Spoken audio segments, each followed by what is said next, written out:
అందరికీ నమస్కారం. ఈరోజు వాట్సాప్ గ్రూప్లో ఒక వీడియో చూడడం జరిగింది. ఒక పనికిమాని వెధవ, తెలివి ఉండి తెలివి లేని వెధవ ఒక అందరు శ్రీరాములు ఒక వీడియో పెట్టడం, అంటే ఒక మాట అనడం జరిగింది. దేని గురించి అంటే కార్తిక్ రెడ్డి నిన్న ప్రెస్ మీట్లో మాట్లాడడం. అది ఏంది, కొండ విశ్వేశ్వరరెడ్డి అనే వ్యక్తి గురించి ఎందుకు వచ్చింది, 10 ఏళ్ల నుంచి వేరే ప్రభుత్వం ఉండే మేము చేయలేకపోయినాం అంటే ఆయనకు జ్ఞాపకం చేసిండు. ఏమని కార్తిక్ రెడ్డి అంటే, నువ్వు గత 10 ఏళ్లలో 5 ఏళ్ళ నువ్వే ఉన్నావు, మళ్ళీ ఇప్పుడు 2 ఏళ్ళు ఉన్నావు, నువ్వు ఏమి పీక్నావని అడిగిండు. 100% అడిగిండు. దాంట్లో తప్పు లేదు, మేము వెనకకు పోతలేము. కార్తిక్ రెడ్డి నిన్ను క్వశ్చన్ వేసిండు. ఎవరిని? కొండ విశ్వేశ్వర రెడ్డిని క్వశ్చన్ వేసిండు. నువ్వు అదే కార్యకర్తలా లేకపోతే లీడర్ గానా ఇంకోట నువ్వు ఎవరిని అడగాలి? కార్తిక్ రెడ్డి అన్నాడు. కార్తిక్ రెడ్డిని అడుగు. నీకు దమ్ము ధైర్యం ఇంకేమన్నా ఉంటే, సిగ్గు శరం ఉంటే కార్తిక్ రెడ్డిని అడుగు. నీకు ఉన్న దమ్ము ఏందో అని. ఆమె ఏమన్నది? పీక్తా నాటేస్తావా? అంత దమ్ముందా నీకు? శ్రీరాములు అంత దమ్ముందా? నాటేస్తా గీటేస్తా అని మాట్లాడతావా ఆడలతోని? నువ్వు ఇప్పుడు సంస్కారం గురించి మాట్లాడి ఇప్పుడు నువ్వు మాట్లాడుతున్నావా? నువ్వు అన్నావు కదా, దమ్ముందా పీక్దా అని ఏదైనా మాట అంటావు కదా. మీ ఇంట్లో పోయి మీ అమ్మని అడగాలా లేకపోతే మీ భార్యని అడగాలా? నిన్ను అడుగుతామా? ఎవడన్నా బుద్ధి ఉన్నోడు నిన్ను అడుగుతాడా? మీ ఇంట్లో అడుగుతాడా? సిగ్గు శరం ఉండాలి ఈ మాటలు మాట్లాడడానికి. సిగ్గు శరం ఉండాలి చెప్తున్నా. అరే బిడ్డ, నువ్వు ఇమ్మీడియట్లీ పొరపాటు అయిందని చెప్పకపోతే ఏం చేస్తామో చూడు. కాలు చూస్తూ కూడా కూసో. శ్రీరాములు ఇట్లా అన్నావు కదా, నేను చూపిస్తాం. మాదేంది, మా తడాకేందో చూపిస్తాం. సబితమ్మ కొడుకుల్లాగానా ఒక బీఆర్ఎస్ కార్యకర్తలు మేము ఏం చూపియాలో నీకు చూపిస్తాం. నీకు చుక్కలు చూపిస్తాం. శ్రీరాములు చెప్తున్నాం. నమస్తే అందరికీ. నా పేరు నరేష్ యాదవ్, మామిడిపల్లి గ్రామం, 11వ వార్డ్ కంటెస్టెడ్ కార్పొరేషన్, బీజేపీ నుంచి. అయితే ఈ మధ్య కాలంలో చాలా ఎక్కువగా రోడ్డు ప్రమాదాలు జరుగుతున్నాయి. కాబట్టి ఈ యొక్క రోడ్డు ప్రమాదాలలో భాగంగా రీసెంట్గా మన చెవెల్లి సమీపంలో జరిగిన ఒక బస్సు టిప్పర్ యాక్సిడెంట్కి సంబంధించి ఒక ఇష్యూ జరిగింది. ఈ యొక్క ఇష్యూకి సంబంధించి మన పిసల్మండ నుంచి బడన్పేట్ నాదర్గూల్ మీదుగా మన ఓఆర్ఆర్కు చేరుకున్న రేడియల్ రోడ్డు గురించి ఆ యొక్క పనులని ఇంకా ముగించలేదు. అది అట్లానే వాయిదా పడుతున్నాయి. ఈవెన్ మన సబితారెడ్డి గారు ఎమ్మెల్యే ఉన్న పరిధిలో. కాబట్టి ఈ యొక్క ప్రాబ్లంకి మన అందరి శ్రీరాములన్న గారు ఎమ్మెల్యే కంటెస్టెడ్ బీజేపీ నుంచి మహేశ్వరం, ఆయన prevention is better than the cure అంటే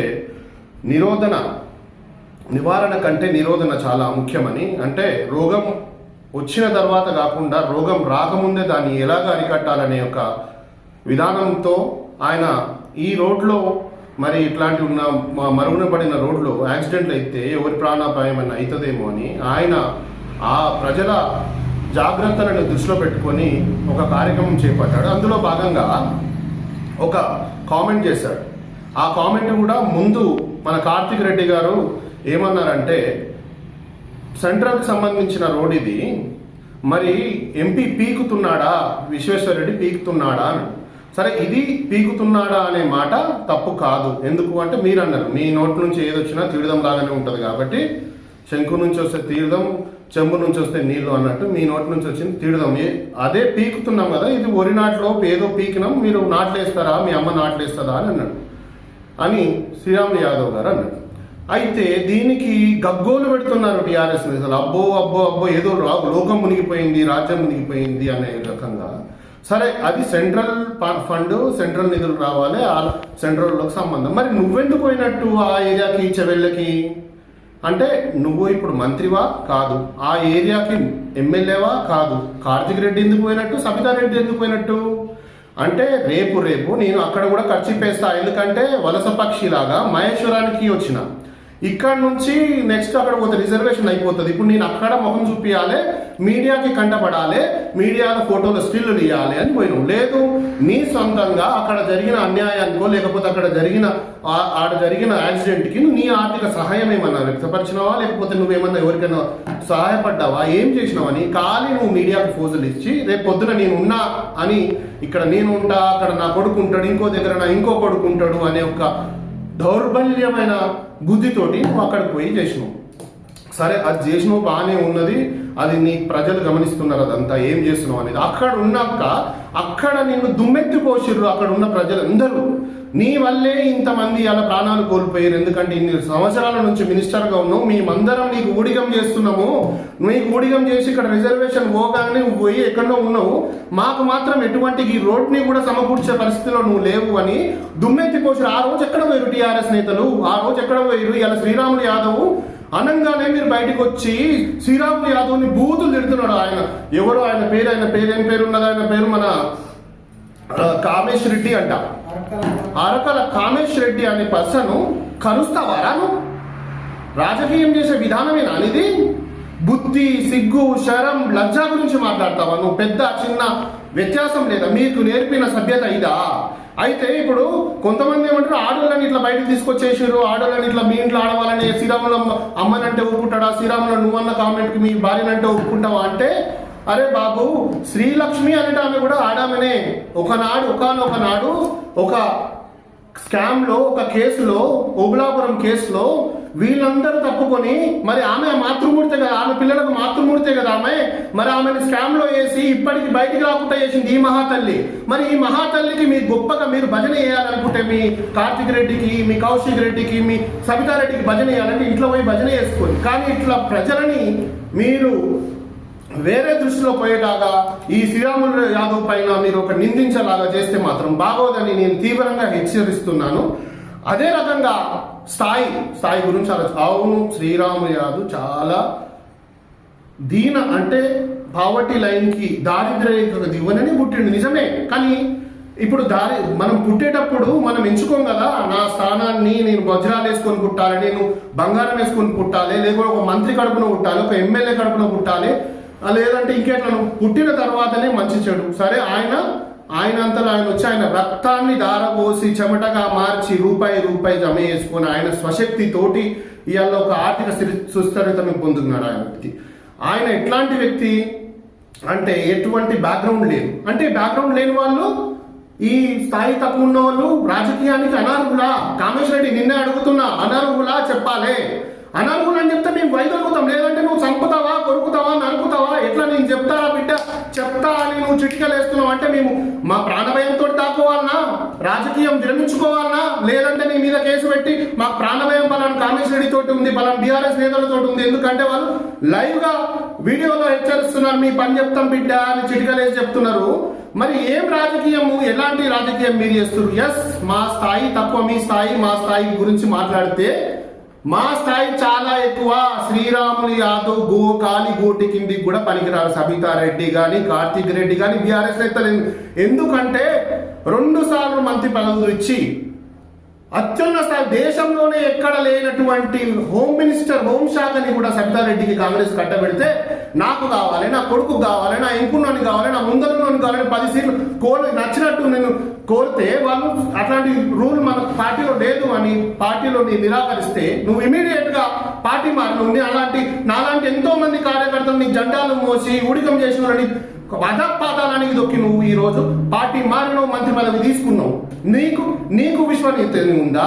ఎటువంటి రాజకీయ లబ్ధి లేకుండా, ఎటువంటి రాజకీయ ప్రయోజనం పొందకుండా, ఎటువంటి స్థానాన్ని పొందకుండా, ఒక్కసారి గెలవకుండా తన సొంతగా సంపాదించిన డబ్బులని, అరే నేను సంపాదించిన డబ్బులు నాకు, నా కుటుంబానికి, నా పిల్లలకు ఖర్చు పెడితే కాదు, శ్రీరాములు అంటోడు ఒట్టి చేతితోడు వచ్చిండు, వచ్చి చేతితోనే పోతాడు, రేపు వచ్చిన్నాడు. కానీ ఈ సమాజానికి ఎంతో కొంత మేలు చేసినోడు కావాలి, ఎంతో కొంత ఉపయోగపడ్డాడు కావాలి, నేను పోయిన 10 తరాలు గుర్తు చేసుకోవాలి అని ఒక రాజకీయ మాధ్యమాన్ని ఎంచుకొని ఆ రాజకీయ మాధ్యమం ద్వారా ప్రజలకు సేవ చేస్తున్నాడు, మంచి చెడు జరిగితే ప్రశ్నిస్తున్నాడు, మంచికి ఏమైనా సహకరిస్తున్నాడు.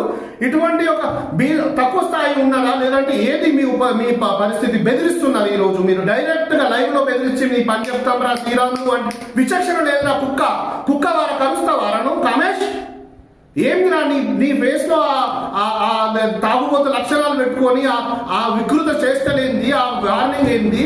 నువ్వు నీ ఏరియాలో ప్లాట్ల కబ్జాలు పెట్టుకోనికి ప్రయత్నం చేస్తే, అగ్రిమెంట్లు చేసుకొని టైం పోయినా మీరు పోయి దౌర్జన్యాలు చేస్తే కుక్కలు కొట్టినట్టు కొన్ని బట్టలు చింపించారు కదరా నీవి. ఈ రోజు నువ్వు మా శ్రీరాములన్న గురించి మాట్లాడే శక్తి ఉందారా నీకు నీ పార్టీకి, నీ సవితమ్మకు ఆ స్థాయి లేదు. మరొకసారి గుర్తుపెట్టుకో. ఈ రోజు తెలంగాణ ఉద్యమం చేస్తుండే లాఠీ చార్జులు, పదుల సంఖ్యలో స్టూడెంట్ల పైన కేసులు పెట్టి ఆత్మహత్యకు దారి తీసింది. ఎందుకంటే గవర్నమెంట్ జాబులు రాకుండా చేసిన సబితా రెడ్డి అలా నేరుగా వచ్చి అదే పార్టీలో ఎలాంటి దాని పార్టీ ప్రయోజనం లేకుండా తను స్వప్రయోజనం కోసము పార్టీలో జాయిన్ అయ్యి మంత్రి పదవి తీసుకున్నారు. మీరు విశ్వసనీయ గురించి, మీరు స్థానాల గురించి మాట్లాడుతున్నారు. ఎట్లాగైతే హైందవ సోదరులకు, హైందవ సమాజానికి శ్రీరాముడు ఆదర్శప్రాయుడో అట్లాగే మా యొక్క బీజేపీ సమాజానికి, బీజేపీ మహేశ్వరం నియోజకవర్గానికి మా శ్రీరాములన్న కూడా ఆదర్శప్రాయుడు. ఎందుకంటే తన స్థాయి లేకున్నా, తన తోహత లేకున్నా, తన తాత ముత్తాతలు సంపాదించిన ఆస్తి లేకున్నా, తనకు రాజకీయ పలుకుబడి లేకున్నా ఈరోజు నలుగురిలో కీర్తింపబొద్దుతున్నాడు, నలుగురిలో ప్రశంసింపబొందుతున్నాడు. అంటే మీకు కన్ను అరవట్లేదా? అంటే మాకు ఆ స్థాయి అర్హత లేదా? స్వశక్తితో ఎదిగి రాజకీయాల్లో ఎమ్మెల్యేగా, ఎంపీగా, మినిస్టర్గా అర్హత లేదా? చెప్పు. బెదిరిస్తుంటే మేము ఇంట్లో పండుకోవాలా? లేదంటే రాజకీయాలు వైదొలిగి మేము ఇట్లా మీ బెదిరింపులకు లోపడి మీరు ఎట్లా చేస్తే అట్లా చేసినా మేము ఒప్పుకోవాలా? దయచేసి చెప్తున్నా, ఇంత గగ్గోలు పెడుతున్నారు ఎవరి కుంభం మునిగిపోయిందని. ఒక క్వశ్చన్కి క్వశ్చను, సరే మీరు సరిగ్గా రాజకీయం చేయాలనుకుంటే మీరు కూడా ప్రశ్నించండి. కానీ ఈ దుర్మార్గంగా, ఈ నీచమైన స్థాయిలో మా శ్రీరాములన్నని కానీ, మా బీజేపీ కార్యకర్తలను కానీ విమర్శిస్తే మాత్రం ఖబర్దార్ ఊరుకోమని చెప్తున్నాం. ప్రతి ఒక్కరికి మేము హెచ్చరిస్తున్నాం. మరొక్కసారి గుర్తు చేస్తున్నాం, మా శ్రీరాములన్న కాలి గోటికి కూడా మీ సబితారెడ్డి, మీ కార్తీక్ రెడ్డి, మీ బీఆర్ఎస్ పార్టీ వాళ్ళు పనికి రారు. జై శ్రీరామ్.